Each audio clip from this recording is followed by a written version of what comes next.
National Weather Service in Louisville has issued a severe thunderstorm warning for central Scott County in central Kentucky, southwestern Harrison County in central Kentucky, until 8:45 p.m. Eastern Daylight Time.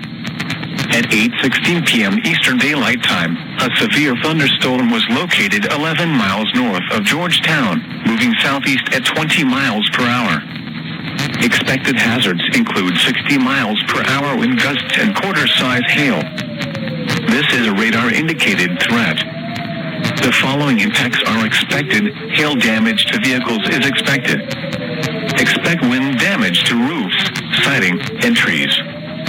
Locations impacted include Georgetown, Soddyville, Long Lake, Alberta, Mallard Point, Stonewall, Moon Lake Estates, Muddy Ford, Davis, and Double Culvert. For your protection, move to an interior room on the lowest floor of a building.